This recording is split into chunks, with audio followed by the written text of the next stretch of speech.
नमस्कार विद्यार्थी मित्रांनो, इयत्ता 10वी भूमितीमधलं 5वं प्रकरण आपल्याला आज पाहायचं आहे. त्यातलं आपण डिस्टन्स फॉर्म्युला पाहिलेला आहे. डिस्टन्स फॉर्म्युल्याने उदाहरणं कशी सोडवायची हे तुम्हाला आता माहिती आहे. समजा ए बी हे डिस्टन्स काढायचं असेल तर A B equal to under root into bracket x2 minus x1 whole bracket square plus y2 minus y1 whole bracket square हा फॉर्म्युला आपण यूज केलेला आहे. आणि त्याच फॉर्म्युल्याचा उपयोग प्रॅक्टिस सेट 5.1 पहिल्या क्वेश्चनमध्ये आपण केला. आता दुसऱ्या क्वेश्चनमध्ये सुद्धा तोच फॉर्म्युला आपल्याला यूज करायचा आहे, डिस्टन्स फॉर्म्युला. मग दुसऱ्या प्रश्नातलं चौथं उदाहरण आपल्याला सोडवायचं आहे. क्वेश्चन नंबर 2 काय म्हणतात त्याच्यामध्ये, determine whether the points are collinear or not. हे एक रेषीय दिलेले बिंदू एक रेषीय आहेत की नाहीत ते सांग. आता एखादा बिंदू हा दिलेले बिंदू केव्हा कोलिनियर असतात ही गोष्ट आपल्या लक्षात आली पाहिजे. आता इथे तुम्हाला 3 बिंदू दिलेले आहेत. किती बिंदू आहेत? 3 बिंदू दिलेले आहेत, पी क्यू आर आणि पी क्यू आर हे 3 बिंदू दिलेले आहेत. आता if the sum of any 2 distances out of distance A B, distance P Q, distance Q R and distance P R, काय म्हणतात ते, if the sum of any 2 distances out of these 3 distances is equal to the third, then the third point, that is A, P, Q, R are collinear. तर ते आता आपण जर पहिलं distance काढलं पी क्यू, दुसरं काढलं क्यू आर, तिसरं काढलं पी आर, जे डिस्टन्स मोठं येईल ते डिस्टन्स बरोबर दोघांच्या वर्गाची बेरीज झाली पाहिजे, हे लक्षात घ्या. देअरफॉर आपण यांना काय करू, याला सपोज करू आपण. लेट्स पी पॉइंटला आपण इथे x1 घेऊ -2, x2 घेऊ इकडचा क्यूचा 1 आणि x3 घेऊ इकडचा 4 आणि y1 घेऊ हा 3 आणि y2 घेऊ हा 2 आणि y3 घेऊ 1. झालं. या पद्धतीने हे x1 y1, x2 y2 आणि x3 y3 झाले. आता पहिलं डिस्टन्स आपण शोधू. यातलं पहिलं डिस्टन्स तर पी क्यू शोधू आपण, नंतर क्यू आर शोधू आणि शेवटी पी आर शोधू. मग पहिलं आपण distance P dash Q equal to distance formula use करा. इथे काय distance formula, x2 minus x1 square plus y2 minus y1 square. आला लक्षात. म्हणजे या 2 पदातले या पदातनं हे पद वजा करायचं आणि या पदातनं हे पद वजा करायचं आणि त्याचा वर्ग करायचा. आता लक्षात घ्या, इथे किमती टाका. आता जर मायनस असेल तर लगेच प्लस करून घ्या. x2 किती आहे आता पहा, इथे 1 आहे. किती x2? 1. आता इथे x2 1 आला. मग x1 किती आहे? -2 आहे. किती आहे?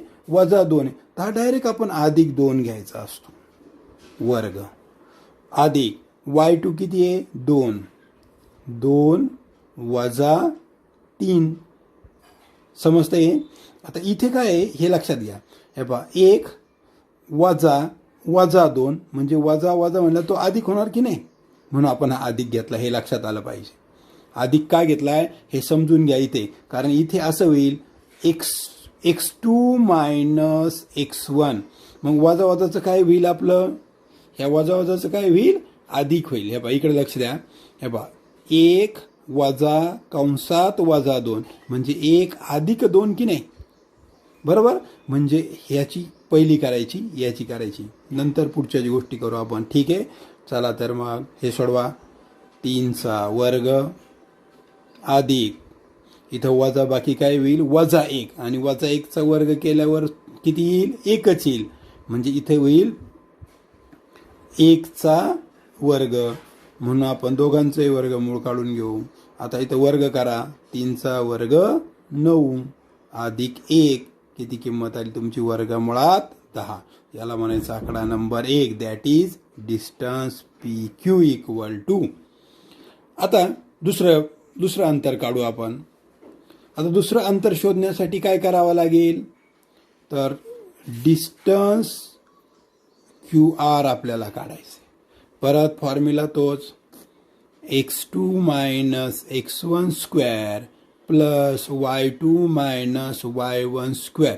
आता तुम्ही म्हणताल इथे तर y3 आहे, मग काय करायचं, x3 मायनस x2 करायचं. काय करायचं, x3 minus x2 y3 minus y2 करा. कळाले. आणि टाका किमती. देअरफॉर अंडर रूट, मग x3 किती आहे, 4 वजा 1चा वर्ग अधिक y3 आहे 1 वजा 2चा वर्ग. पहा ह्या दोघांची वजाबाकी, 1 वजा 2, 4 वजा 1 आणि सोडवायला मग अंडर रूट काय येईल, आता हे इथे किती येईल, 3चा वर्ग अधिक इथे वजा 1चा वर्ग म्हणजे अधिक 1चा वर्ग, म्हणजे इथं आलं 9 वर्गमुळात अधिक 1 म्हणजे काय किंमत आहे तुमची, वर्गमुळात 10. याला म्हणायचं 2, दॅट इज डिस्टन्स QR. आता शेवटचं डिस्टन्स काढायचं आपल्याला, दॅट इज डिस्टन्स PR. हे मोठं डिस्टन्स काढायचं. मग परत अंडर रूट. आता इथे याच्यातनं हे वजा करायचं, याला आपण x3 म्हणलं ना. हे पहा, याच्यातून हे वजा केलं पहिल्या याच्यात, दुसऱ्या याच्यातून हे वजा केलं. आता तिसऱ्या याच्यात हे वजा हे करायचं, हे वजा हे करायचं, हे लक्षात घ्या. म्हणजे इथं करायचं तुम्हाला x3 minus x1 square plus y3 minus y1 square आणि सोडवा आता. देअरफॉर काय सांगितलं तुम्हाला, x3 किती आहे, 4 वजा आणि ते 2 वजा आहेत आतमध्ये म्हणून ते अधिक होतील, अधिक 2चा वर्ग, y1 1 आहे वजा 3चा वर्ग. आता सोडवा. मग इथे काय येईल, 6चा वर्ग अधिक वजाबाकी केली वजा 2 येईल, वजा 2चा वर्ग किती होईल, 4 म्हणजे 2चा वर्ग घ्यावा लागेल. म्हणजे इथं आलं 6चा वर्ग 36 अधिक हे 4, 36 आणि 4 किती झाले, 40. आता इथे याची आपण फोड करू अशी, 4 गुणिले 10 म्हणजे 2 वर्गमुळात 10. हा कितवा आकडा आला तुमचा, तिसरा. मग आता काय होईल, फ्रॉम 1, 2 and 3 वरून काय होईल, फ्रॉम 1, 2 and 3 याच्यावरनं काय होईल, पहा आता हे वर्गमुळात 10 आहे, हे वर्गमुळात 10 आहे, हे वर्गमुळात 40 आहे. म्हणजे PR हे मोठे आहेत. याचा अर्थ असं यायला पाहिजे, distance PR equal to distance PQ plus distance QR. असं जर आलं तर PR ही बाजू काय येणार आहे, मोठी येणार आहे आणि ती इतरांच्या बरोबर आली पाहिजे त्याची बेरीज. आता PR किती आहे आपलं, 2 वर्गमुळात 10 बरोबर हे वर्गमुळात 10 अधिक वर्गमुळात 10 म्हणजे 2 वर्गमुळात 10 बरोबर. आता इथं 1 आहे आणि इथं 1 आहे म्हणजे बेरीज किती झाली, 2 वर्गमुळात 10 म्हणजे इथं LHS इक्वल टू काय आलं, RHS आलं. Therefore point PQ and R are collinear points. तर हे बिंदू काय आहेत, एक रेषीय आहेत. कारण मोठी बाजू ही 2 बाजू च्या बेरजे इतकी येते. म्हणून हे बिंदू काय आहेत, एक रेषीय आहेत. जर ह्या दोन बाजू सारख्या आल्या नसत्या तर मात्र आपण म्हटलं असतं की हे बिंदू एक रेषीय नाहीत, नॉन कॉनलिनियर असं म्हटलं असतं. समजला हा प्रश्न? काही अडचण नाही. स्क्रीनशॉट काढून घ्या आणि उदाहरणे सोडवा. आता पुढचं उदाहरण आहे, आपल्याला तिसरं उदाहरण एक पाहायचं. काय म्हणतात तिसऱ्या उदाहरणामध्ये की एक्स हा बिंदू आहे असा. लक्ष द्या. आता तिसरं उदाहरण आहे,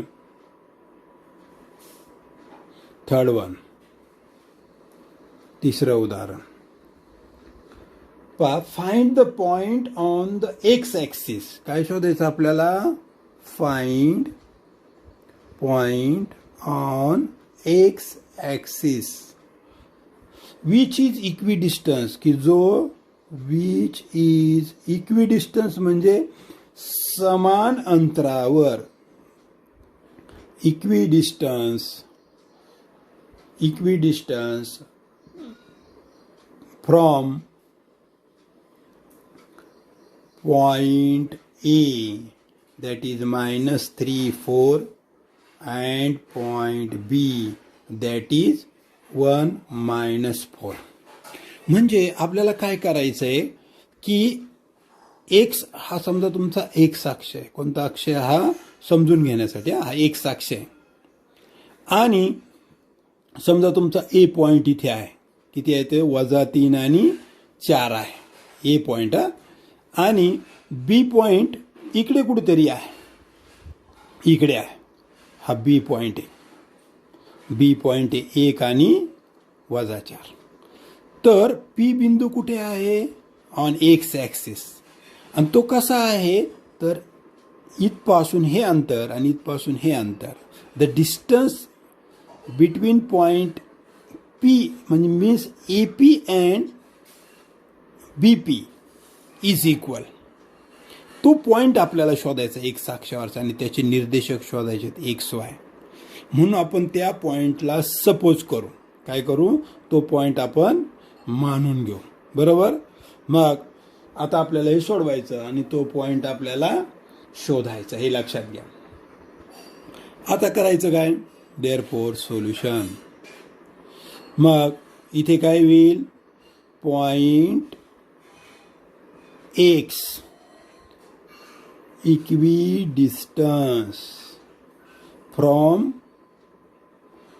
point A and point B. Means हा समजा पी असेल तर इथे ए असेल आणि इथे बी असेल. म्हणजे हे आणि हे अंतर कसं असेल? सारखं असेल. देअरफॉर काय म्हणणार आपण? A P equal to B P असं आपल्याला घ्यावं लागेल. आता काय करायचं याच्यामध्ये हे लक्षात घ्या की आपल्याला हे सोडवताना त्याचा एक तर आपल्याला ही गोष्ट माहीत झाली की तो पॉइंट एक्स अक्षावरती आहे, पण यांच्यापासून तो इक्विडिस्टन्स आहे. म्हणजे आपल्याला या ठिकाणी आता काय करावं लागेल? दोन्ही बाजूंचा स्क्वेअर करावा लागेल. म्हणजे या पद्धतीने सोडवावं लागेल. आता याचे तर बिंदू तुम्हाला माहिती आहेत की हा किती आहे? -3 आणि 4 आहे. आणि हा किती आहे? तर 1 आणि -4 आहे. मग हे अंतर आणि हे अंतर सारखं असेल म्हणून आपण हे असं घेतलं. मग आपल्याला डिस्टन्स ए पीचा फॉर्म्युला वापरता येईल आणि डिस्टन्स पी बीचा फॉर्म्युला वापरता येईल. आणि या पॉइंटला आपण काय सपोज करू? एक्स वाय सपोज करू. बरोबर? म्हणजे हा x1 y1 x2 y2 आणि याला xy सपोज करू. किंवा याला जरी तुम्ही याला x1 y1 याला x2 y2 याला x3 y3 म्हटलं तरी काही हरकत नाही. सोडवताना आपल्याला तो फॉर्म्युला. आता याच्यात फॉर्म्युला वापरा दोन्हीकडे सारखा. आता ए पी डिस्टन्स काढायचं म्हटल्यावर काय होईल? ए पी काढायचं म्हटल्यानंतर x2 मायनस x1 करावा लागेल. बरोबर? किंवा इकडून इकडे घेतलं तरी चालतं, कसंही घ्याय तरी चालतं. म्हणजे एक्स मायनस हे घेतलं तरी चालेल. म्हणजे असं घेतलं x minus 3 whole bracket square plus आता वाय घ्या, y minus 4 whole bracket square. इकडे लक्ष द्या, आता एक्स मायनस -3 म्हणजे हे काय होईल, प्लस होईल, हे लक्षात घ्या. कारण हे कसं आहे की एक्स मायनस -3 बरोबर, एक्स मायनस -3 म्हणजे मायनस मायनस काय होईल, प्लस होईल. झालं. आता इकडचं घ्या, मग इकडचं काय येईल आता अंडर रूट. परत आता याच्यात काय केलं आपण, हा एक साधी घेतला, मग इथं सुद्धा एक साधी घेऊ, एक्स वजा 1चा वर्ग. पहा, एक्स वजा 1चा वर्ग आणि प्लस वाय वजा 4 म्हणजे काय घ्यावं लागेल आपल्याला, अधिक 4 घ्यावं लागेल स्क्वेअर. आता काय करू आपण, आता दोन्ही बाजूंना काय दिसतं, इथे स्क्वेअर रूट दिसतं बरोबर. तर हे जर स्क्वेअर रूट आपण हलवलं तर taking square root of both side म्हणावं लागेल. काय म्हणावं लागेल, taking square root of both side. मग म्हणा taking square roots, square of both sides. Square करा बोथ साइड. स्क्वेअर केलं स्क्वेअर रूट निघून जाईल, खाली काय राहील, x plus 3 square plus y minus 4 square equal to x minus 1 square plus y plus 4 square. आता तुम्हाला स्क्वेअर कसा करतात हे माहिती आहे. एक्स स्क्वेअर ह्या दोघांचा गुणाकार होईल 3x, त्याची दुप्पट होईल 6x अधिक 3चा वर्ग 9 अधिक वायचा वर्ग y वर्ग. आता हे वजा 4y झाले तर वजा 8y होतील आणि अधिक 4चा वर्ग 16. आता इकडे सोडवा, एक्स स्क्वेअर, आता हे मायनस आहे, मायनस 2x होईल प्लस 1, एकाचा वर्ग एकच, अधिक वाय स्क्वेअर प्लस हे 4y होईल, त्याचं 8y होईल प्लस 16. आता हे पहा, एक्स स्क्वेअर साईन सारखं ते इकडून आणलं मायनस होईल म्हणजे हे काय होईल, कट. त्यानंतर 16 पहा, 16 इकडे प्लस आहेत, इकडे प्लस आहेत, तिकडून इकडे आणले तर मायनस होतील. सारखे चिन्ह दोन्हीकडे बरोबर चिन्हाचे असतील तर ते काय होतील, कट होतील. आता वाय सुद्धा इथे पहा बरोबर, हा वाय सुद्धा काय होईल, कट होईल. इथे आता राहिलेल्या गोष्टी पाहू आपण. इथे 8y आहे, इथे मायनस 8y, हे काही कट होणार नाही. आता काय राहिलं ते लिहून घेऊ आपण. Therefore 6x plus 9 minus 8y equal to minus 2x plus 1 plus 8y. आता याला एक्स वाय सगळे इकडे आणून संख्या तिकडे नेऊ, मग 6x इकडचे हे 2x इकडे येतील बरोबर,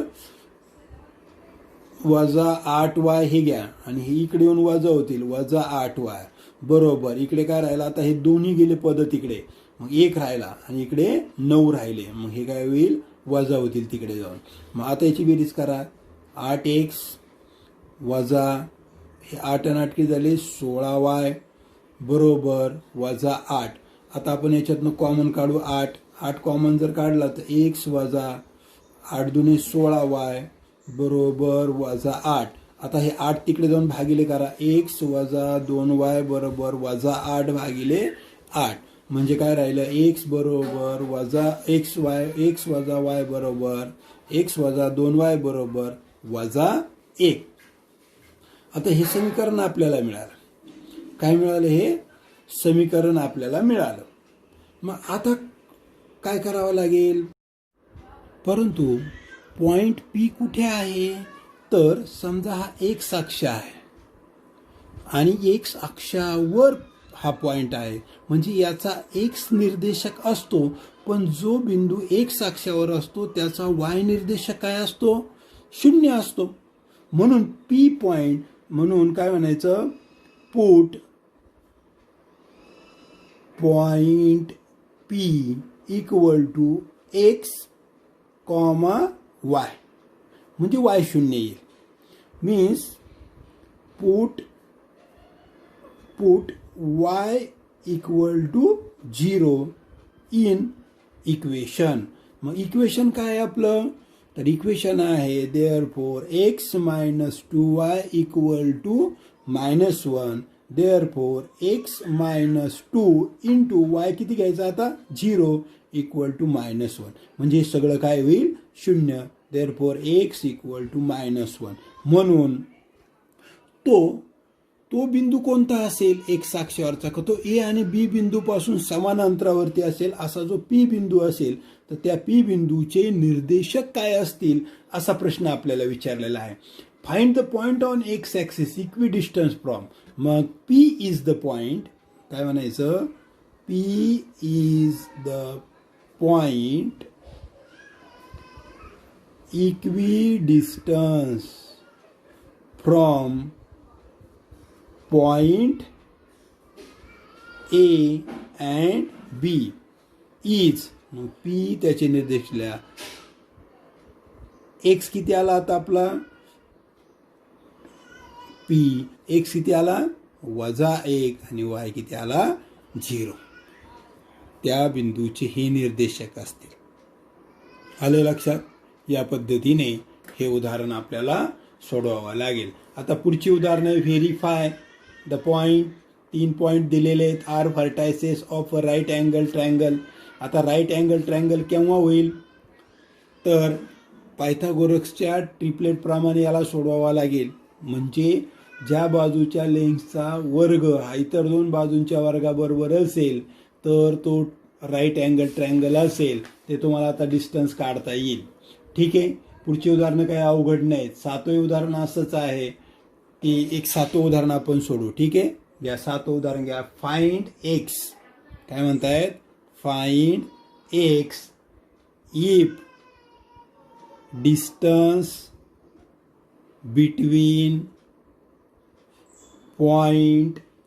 points L x, 7 and x, 7 and m point that is 1, 15 is 10. आता लक्ष द्या, इथे तुम्हाला आकृतीवरून हा भाग समजून घ्यावा लागेल. फाइंड एक्स असं म्हणतात. काय म्हणतायत, find x if distance between point L and M.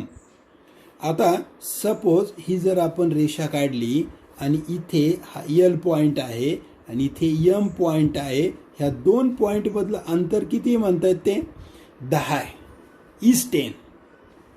ह्या 2 पॉइंटचे निर्देशक आपल्याला माहिती आहेत, x आणि 7 आणि ह्या पॉइंटचा 1 आणि 15. मग आपण काय करणार सोल्युशनमध्ये, या एल पॉइंटला आपण x7ला आपण याला x1 एक्सला म्हणणार, y1 आपण 7ला म्हणणार आणि m मध्ये आपण काय करणार, m मध्ये 1 आणि 15 आहे तर याला आपण x2 म्हणणार आणि याला आपण y2 म्हणणार. आणि डिस्टन्स फॉर्म्युला वापरूनच आपल्याला यातला काय शोधायचा, हा x शोधायचा, हे लक्षात घ्या. मग वापरा आता. मग काय होणार, distance LM equal to under root x2 minus x1 square plus y2 minus y1 square. Put value आता x2 मायनस x1, हा x2 मायनस x1 म्हणजे 1 minus x square plus y2 minus y1 म्हणजे 15 मायनस 7 स्क्वेअर. टाका किमती आता.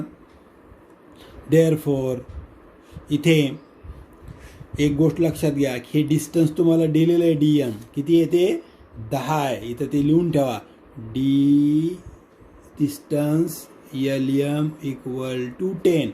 म्हणजे इथे किती लिहावं लागेल आपल्याला, 10 लिहावे लागतील. मग आता मला हे वर्गमुळाचं चिन्ह नको, म्हणजे मला याचं स्क्वेअर करावं लागेल. Square both sides. स्क्वेअर केल्यावर काय होईल, हे वर्गमुळाचं चिन्ह निघून जाईल. पण इकडे जर स्क्वेअर झाला तर किती होईल, हा हॅलो आता काय आलं पहा, 100 बरोबर कंसात x वजा yचा वर्ग अधिक 8चा वर्ग. आता काय करू, हे सोडून घेऊ. 100 बरोबर 1 वजा 1 चा वर्ग अधिक 8 64. हे 64 तिकडे नेऊन मायनस करू. 100 minus 64 equal to 1 minus x whole bracket square.